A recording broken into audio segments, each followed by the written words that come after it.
Hello, everyone, and welcome to this 2022 Medicare reimbursement update and solutions. I'm Dr. Dimitrios Kostopoulos. I am the chairman of the board of Hands-On Diagnostics, and I would like to welcome all of you to today's presentation, giving you the latest information we have available on Medicare. Hands-On Diagnostics has fully aligned its purposes and mission with many of the purposes and mission of the APTA. And today, we have a guest from APTA who has been frequent in our presentations here, giving you very valuable information. But before I even introduce him to you, I have a quick poll for you so that we can get an idea about how much you are informed about the Medicare changes that are taking place on the 1st of January. And I know I'm gonna launch the poll right now. So please answer it, answer these three questions. What is the expected amount of Medicare PT cuts effective January 1st, 2022, excluding any PTA cuts? So answer that, about 9%, 6%, 3%, almost 0%, or I'm confused and I have no idea at this point.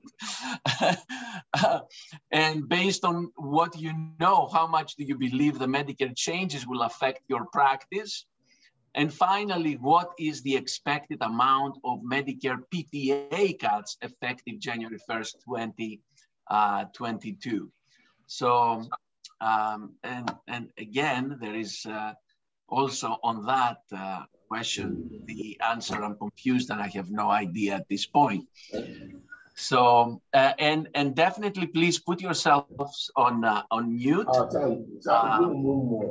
Let me see who is not on mute. I have a co-host here who is gonna be helping me putting people on mute so we can, we don't have to hear background noises. All right, take a couple of more moments to answer the poll that I have given in front of you. And I'm gonna share the results with you right now. I don't know if we're gonna be giving a prize for who gives the correct answer, because as far as I understand, there have been even changes up to last night. So I don't know how many can guess the right answer. So here we go. This is how you answered it. So, so about 40% of you are split between 9% and 3%. And we have 20% of people who say, I'm confused and I have no idea at this point. Okay, so it seems that 50% of you believe that the Medicare cuts will affect your practice moderately, and 50% of you very little. And then on the question, what is the expected amount of Medicare PTA cuts? Most of you are saying 15%, and there is only 10% of you who says 70%, 15%, 10% of you says 0%, and 20% of you are confused. I totally get it. So we'll try to delve into some of this right now and get some answers. And we have with us today our very good friend, Justin Elliott, who is the Vice President of Government Affairs of APTA. And Justin, once again, would like to welcome you today. So welcome. All right. Well, thanks, Dimi, and thanks everybody for taking time out of your busy schedules to join us for today's discussion. And yeah, we actually have some breaking news from that happened last week on Capitol Hill that is going to impact the amount of Medicare cuts in 2022. Now, folks may remember back in the summer, CMS released the proposed 2022 Medicare Fee Schedule, and not totally unexpected, they, in the proposed rule, said that they were going to continue on with this policy that was causing a redistribution of funding, and once again would have caused what's known, a number known as the conversion factor, to be cut by 3.75% come January. And of course, the conversion factor, that's an important number because that's the number that all CPT codes are multiplied against. That gives you what the payment is for the different CPT codes. And so obviously, if this conversion factor goes down, everyone's payment would go down, not just PT, but also OT, speech, surgeons, audiologists, you name it. And so what we saw in July when they released this proposed rule, what we were expecting, again, with the conversion factor going down by 3.75%, PT was on slated for an estimated overall impact of about a 3.5% cut. Of course, that's going to be the difference varying on your billing patterns and patient population. OT was going to get a 3.9. Speech was up for a 4.0 cut, and even more providers were getting even bigger cuts. Some providers were up on deck for up to like 11 to 15% cut. Everyone was impacted. Over 3 dozen providers were impacted by this proposal by CMS. And so thanks again to the advocacy of APTA members and folks in other professions. CMS did release the rule last month in November, and unfortunately, in the final rule that they released last month, they said, nope, we're full steam ahead, and the conversion factor is going to go down by 3.75%. So we rallied and urged Congress that they had to intervene at this point. They had to step in because those cuts would be unacceptable, especially at a time when we're recovering from the pandemic. And APTA and a number of our partners in this coalition, we worked very closely with the American Medical Association and orthopedic surgeons and the OTs, really to advocate to Congress that they had to intervene and prevent a 3.75% cut to the conversion factor. Well, what we saw last week at the 11th hour, because that's how Congress always operates, they did come together with a legislative package that would basically provide approximately $3 billion in new funding to the Medicare fee schedule to prevent a 3.75% cut, or at least to mitigate that level of cut. What was passed by the House on Wednesday, passed by the Senate on Thursday, and signed by President Biden on late Friday evening was legislation that basically will reduce the cut to the conversion factor from 3.75% to 0.75%. Now, what does that mean for physical therapy? Well, we're still running the numbers, but it should, again, depending on billing patterns, it could be anywhere from a zero impact to folks to maybe, in some cases, a 1% cut. In some cases, you actually might not see a cut at all, but may see a slight increase. So we are actually in the process now of running those CPT codes against this new conversion factor, which again, instead of getting cut 3.75%, is going down 0.75%. And again, that is because of the action by Congress to infuse new money into Medicare for 2022. Now, again, that's just going to be for 2022.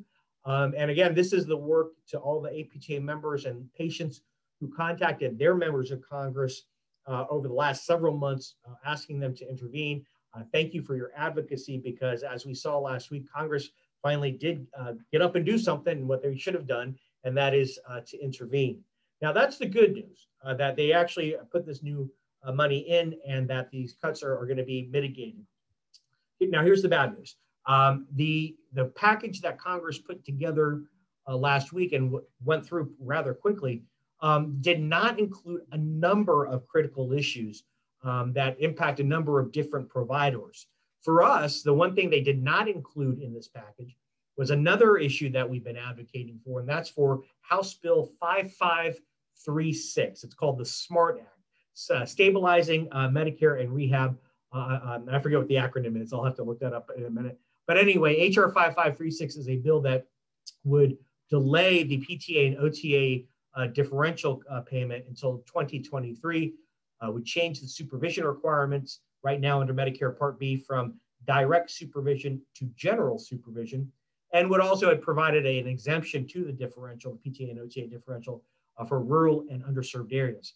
Now, although that bill was not included in the package that Congress passed and the president signed, it doesn't mean the fight's over. In fact, Congress has to come back in January because Congress has a long list of dozens of very critical issues that they did not get to before the end of this session. And they are expected to wrap up their work in the next 48 hours and leave town.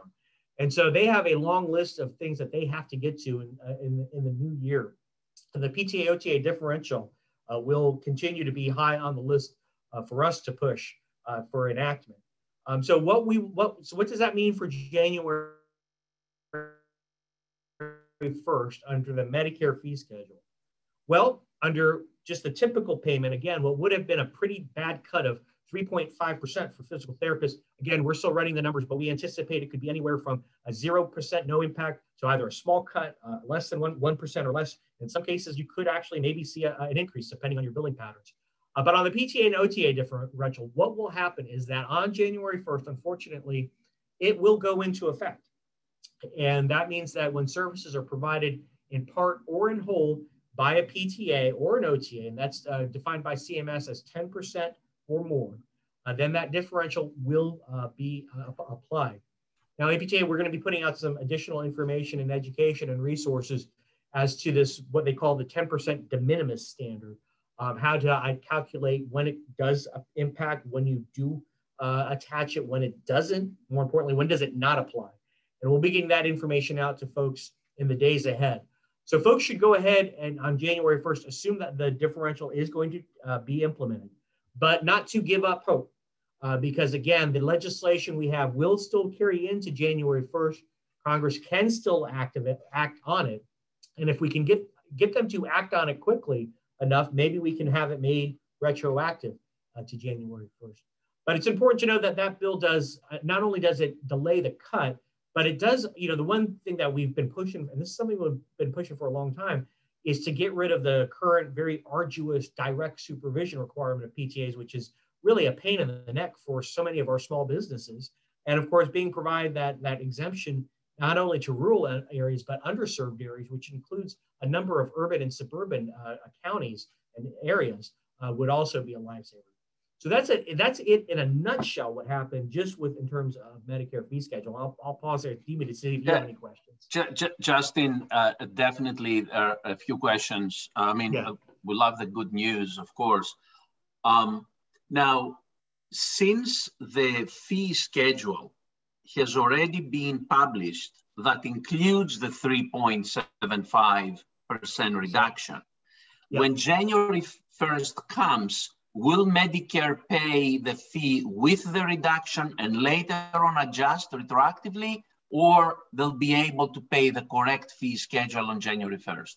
We are hopeful that they will be able, because they've been given enough time, that they'll be able to have everything set and ready to go on January 1st, that the correct conversion factor will be applied beginning with anything submitted, beginning in the new year. And we know that last year at this time, Congress waited even longer, and come in the early January of 2021 of this year, there was some concern about could Medicare get the new revised conversion factor up and running in time.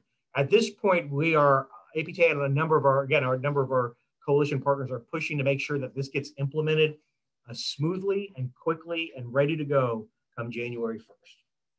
And we'll let folks know if we anticipate any problems. That's really great. That's awesome. And in regards to the 15% Medicare cut for PTAs, so obviously advocacy is the number one tool. And what's the likelihood you believe that we're going to have a positive change on that within the first quarter of 2022? No, that's a great question, because I think I think there's a couple pluses and a couple minuses. One is, one of the problems or challenges we had this fall on the PTA and OTA issue is there were so many cuts coming online, along with the fee schedule cuts, along with the PTA and OTA cut. There was also what's known as the pay-go cut, which was also, I should point out, was also included in this year-end package. What was known as the pay-go cut would have been an additional 4% across the board cut to Medicare and to a number of other government programs.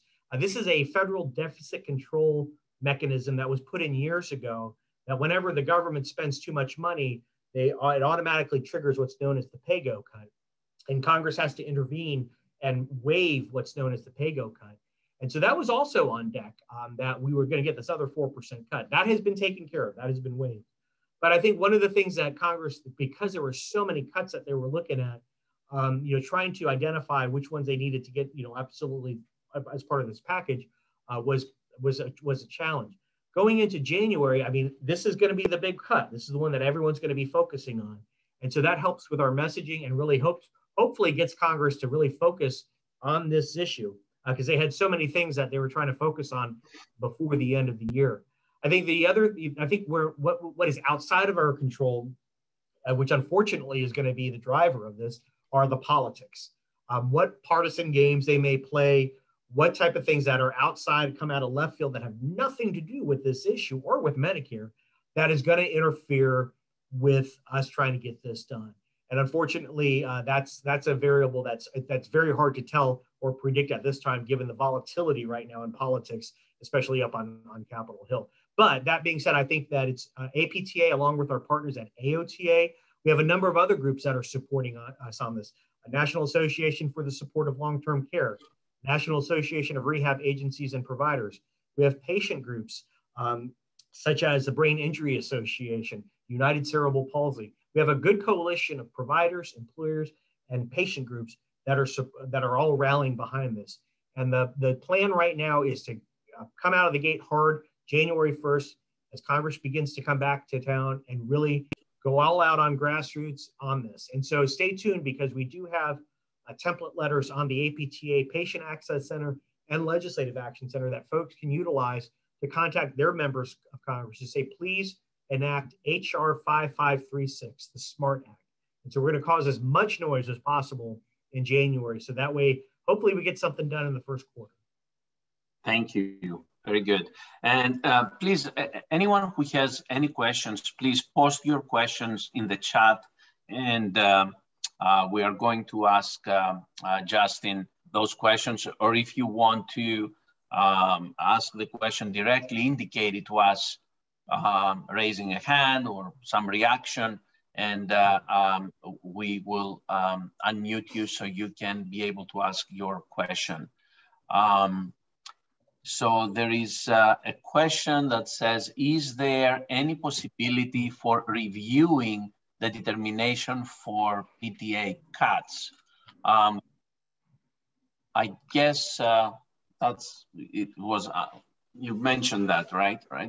Yeah, and so this cut to PTAs and OTAs was put into the federal statute actually back in 2018, and so it's something that actually APTA and AOTA have been pushing CMS to reconsider and review, asking Congress to reconsider and review. And actually, that's one of the reasons that this bill is out there. If this bill is enacted, it causes a reconsideration and changes to the PTA and OTA policy. And that's why it's critical that we get this legislation passed by Congress. So I think that, again, we have been going to CMS for the last couple of years saying this policy is coming online on 2022. There are changes that you need to be doing through regulation, through the fee schedule to mitigate it. And CMS has said, well, no, we don't have that power. Congress has to make that changes. And that's why we've been pushing for Congress. And so HR 5536 is the path forward to get this policy changed and amended. And so that's why it's critical that we get it passed. The bottom line that some of you are asking, okay, so what is the bottom line? So as Justin mentioned, on the physical therapy side of codes, there will be an adjustment of somewhere around 1% or less. In some cases, it may be a positive gain depending on the type of codes you are using. On the physical therapy assistant side, at this point, there will be that reduction of 15%. And I will take the time to address this because unfortunately, from some colleagues, I have heard of the idea of not using PTAs for Medicare patients.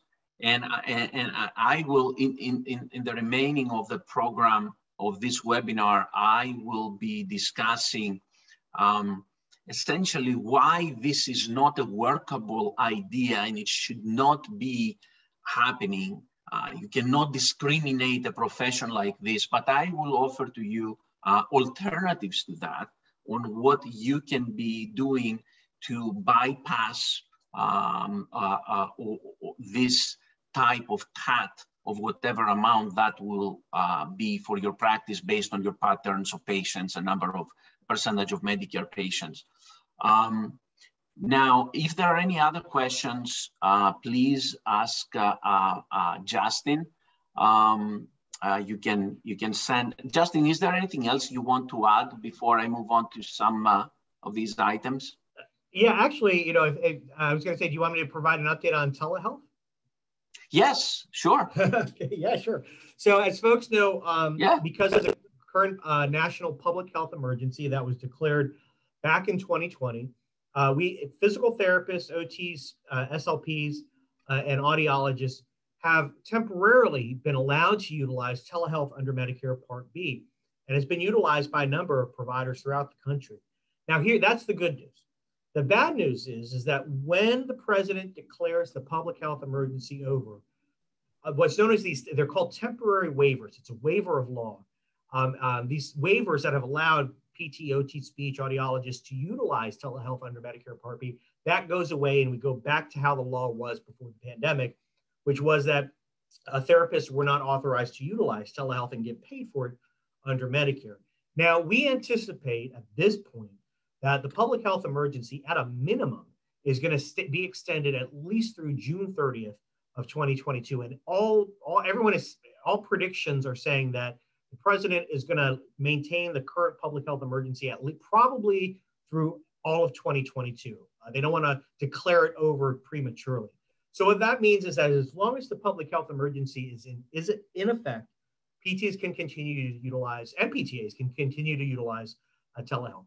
So what that means is we have to change the law. We have to make sure that the federal statute that says who is allowed to utilize telehealth is changed to explicitly add PTs and PTAs and OTs and OTAs. And so we do have legislation in Congress. It's the Expanded Telehealth Access Act. It's HR in the House. Bill number is HR 2168. In the Senate, it's Senate Bill number 3193. This is an APTA priority bill when it comes to telehealth.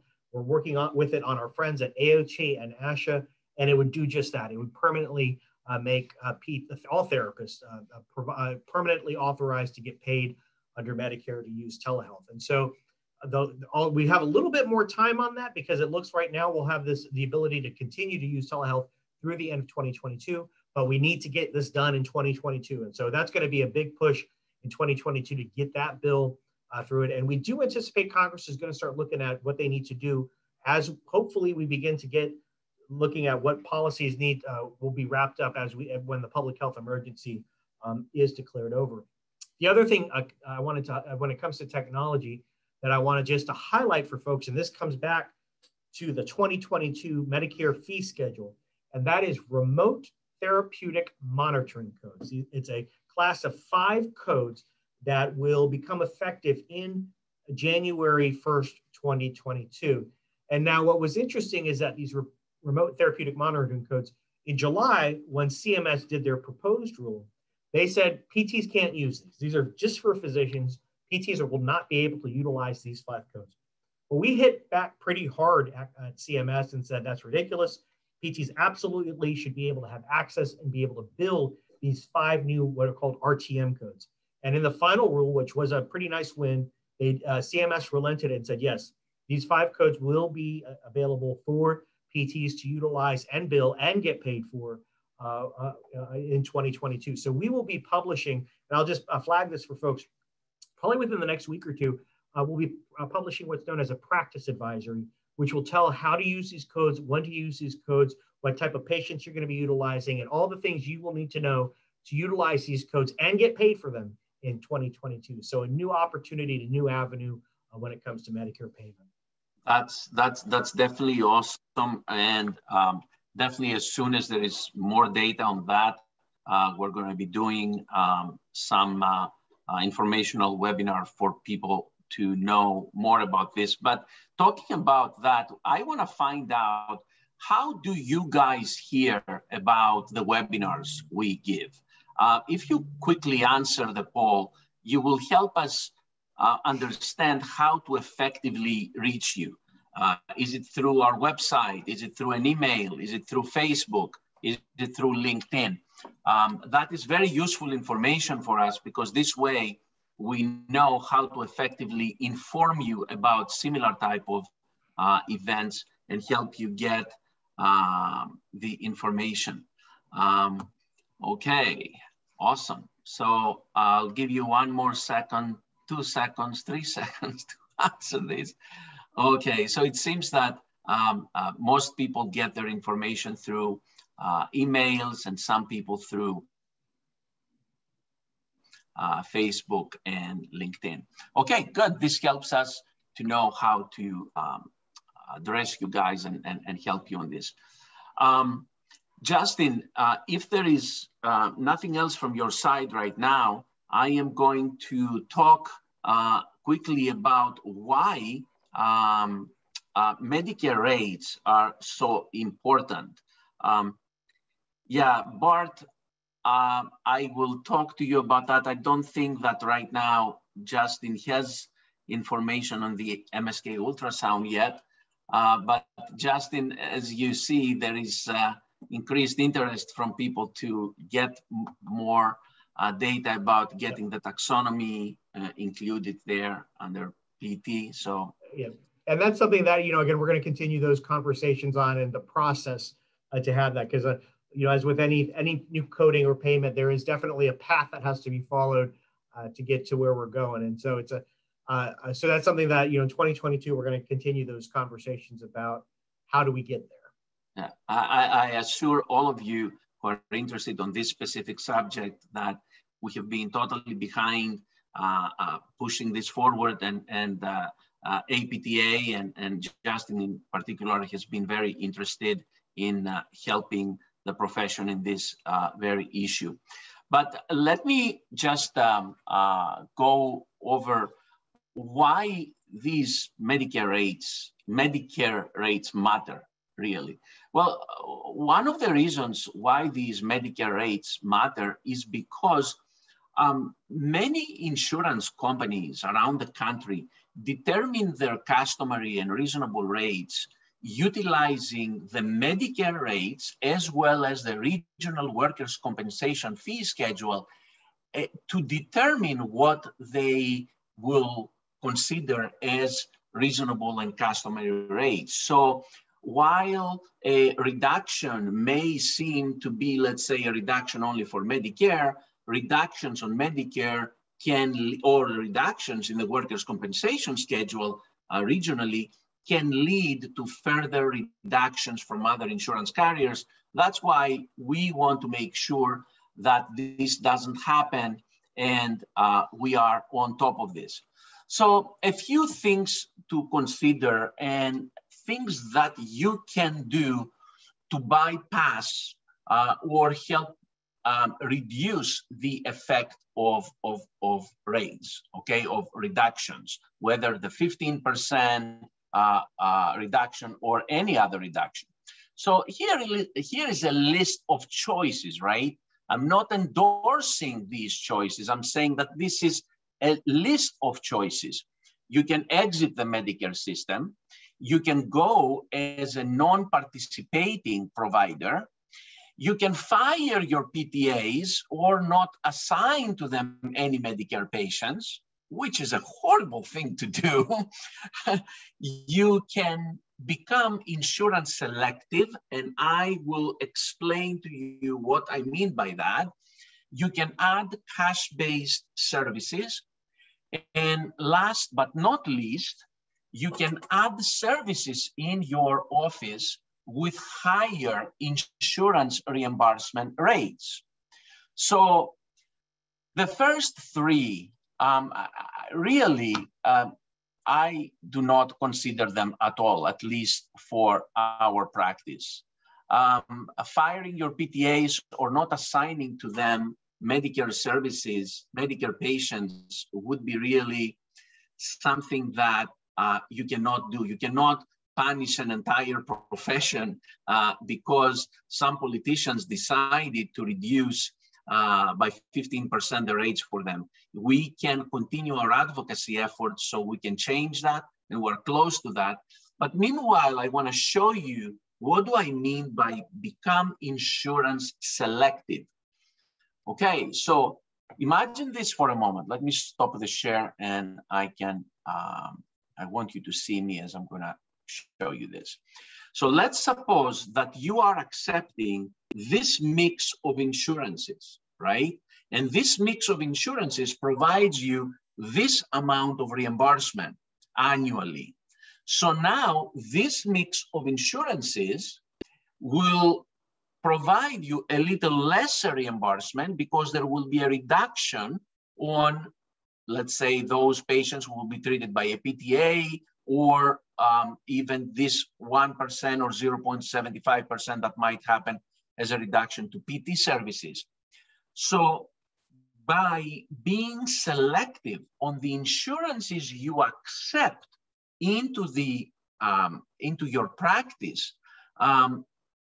in terms of what percentage you accept from each insurance or what percentage you encourage to come to your office, can determine how you can be cause over this change of reimbursement, how you can return it back to where it was or even higher. So this is what I mean, and this is what we are doing in our office all the time.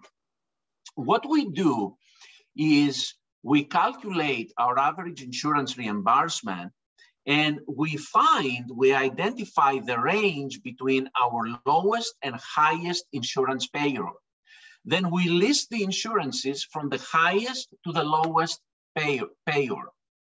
We divide them into tier A, which is above the average, and tier B, which are tier B, which is around the average, and tier C, which is below average.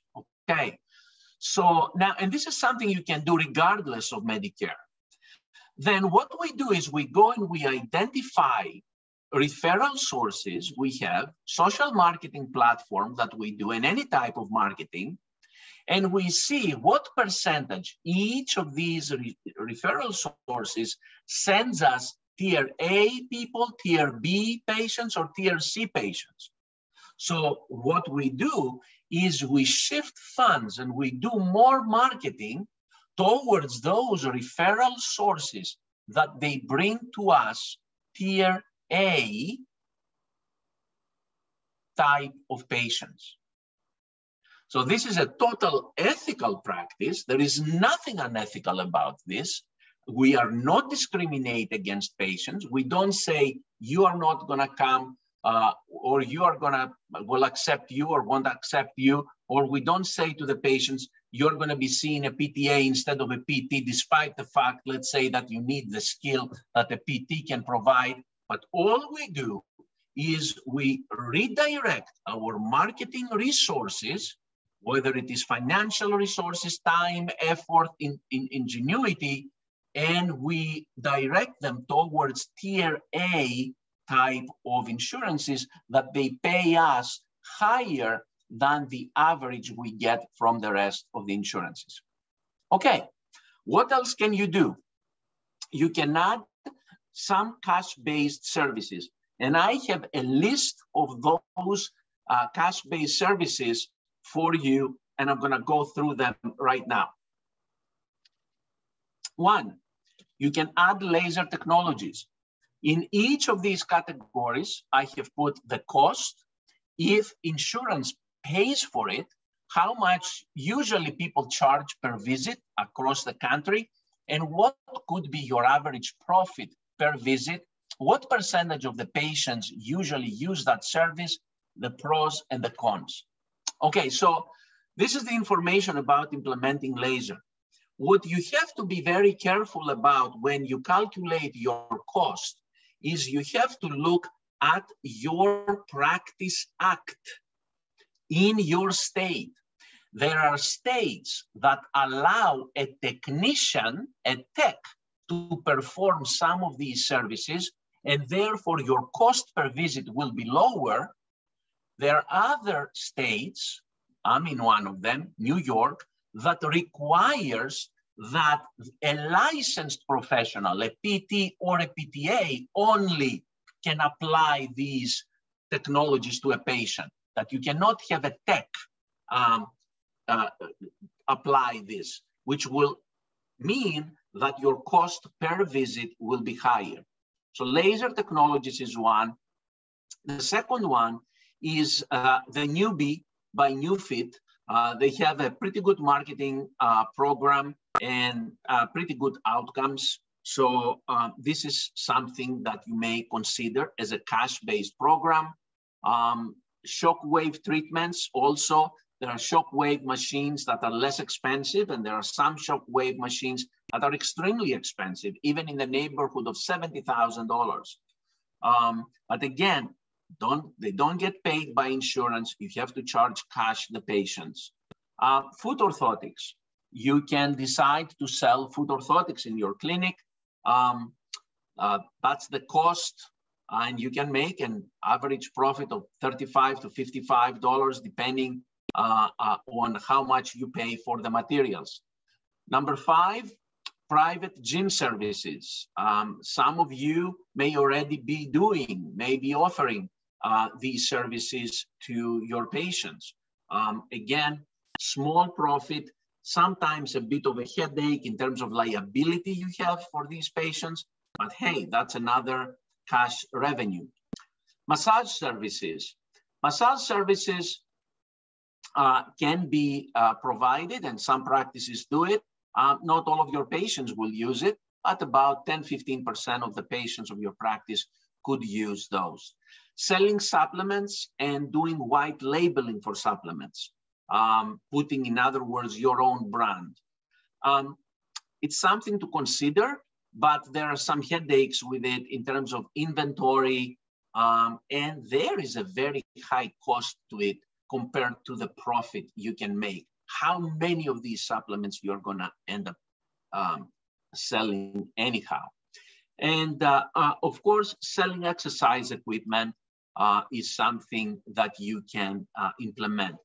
Do we in our practices implement any of these? Yes, we do. I'll tell you which ones we do. We do implement laser. We do implement the NewFit, not yet on the Shockwave. We do foot orthotics. We do not offer private gym services. We don't offer massage services. We don't offer supplements, and we do sell exercise equipment. So you can type in the chat any questions you have, but let me talk to you about adding services in your practice with higher insurance reimbursement. And the most important service that you can add is diagnostics. In other words, musculoskeletal ultrasound and electromyography, which are services that are paid by insurance directly to physical therapists.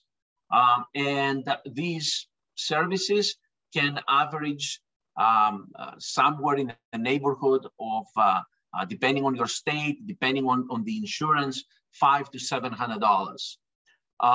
So reimbursement for those services can be 3 to 10 times higher compared to a PT. For example, knowing that the national average for 1 hour of physical therapy is $97, PTA reduction, let's say 15%, is $14.55. So instead of saying, hey, I'm not going to use my PTA to do Medicare patients, if you had one patient who did, not necessarily Medicare, any insurance, who did an EMG combined with neuro ultrasound, that can mitigate, that can replace 48 reduced Medicare visits, just because the reimbursement is so much different. Let me give you some examples. A case study of Panetta physical therapy. Christina, before coming into HADS, she had 3 locations. She still has 3 locations. They were making an average of $90 per visit. Right now, they are making $125 per visit with the incorporation of diagnostic testing.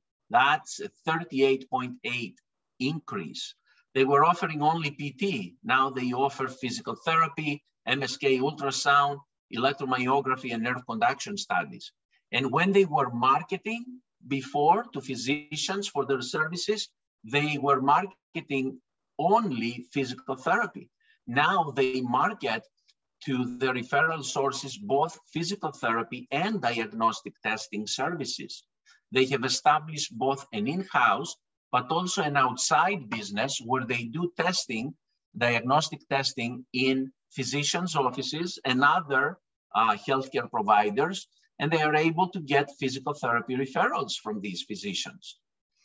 Over a period of 12 months, Panetta Physical Therapy made $180,000 just from diagnostics. I'll give you Northern Physical Therapy.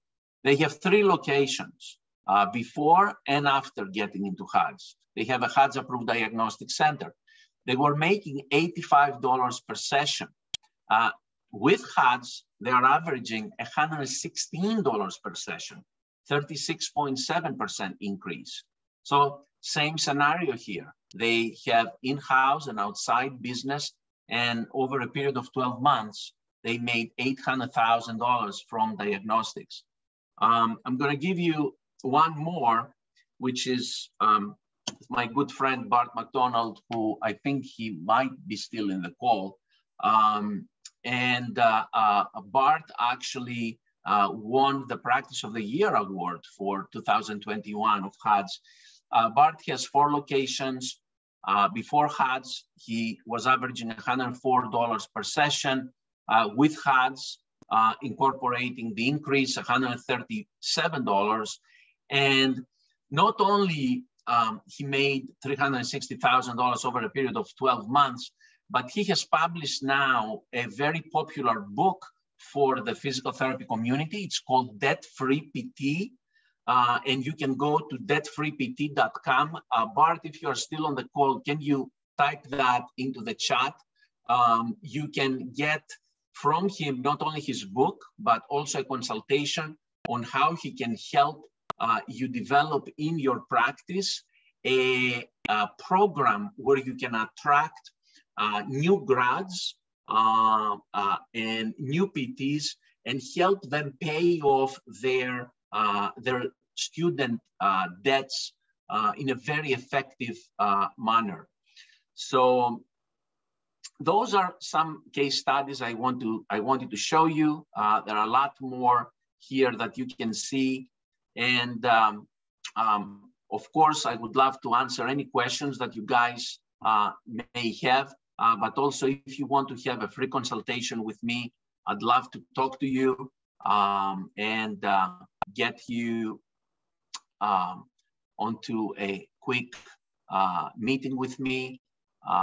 Let me just give you this quick poll. If you want me to contact you in terms of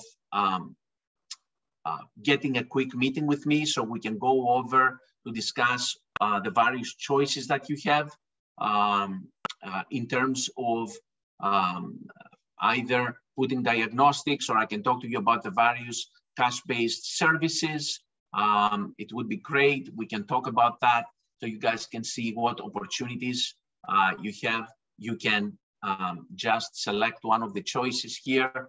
Otherwise, feel free to schedule directly a meeting with me at hadsmeeting.com or callwithdimi.com.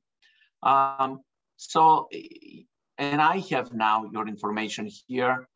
Those of you who want to have a meeting with me. And that's all the information I had for you right now. Let me see if there are any questions. Good. All right. Thank you guys also for joining us. And Justin, once again, thank you so much for joining us today. Do you want to do your membership pitch, or you want me to do it for you? Yeah, well, first, thanks, Dimi. Thanks for having me. And I look forward to coming back in early 2022 to give folks an update as to what's going on with the PTA and OTA differential, and appreciate everyone tuning in, particularly given everyone's busy schedules. But, membership matters and advocacy matters. And because of folks who are APTA members, they help support our advocacy work so we can do the work up on Capitol Hill and with regulatory agencies. And so if you are a member of APTA, thank you so much. And if you aren't a member of APTA, do please consider about joining, and happy to put folks in touch with our membership department to learn about the benefits and some of more work that we do, because just some of the work that we touched on today is just a very small portion of the advocacy that we're doing on a whole number of issues that impact small businesses and private practitioners. Awesome. Justin, thank you so much. And I'm wishing to everybody happy holidays. Take care, everyone.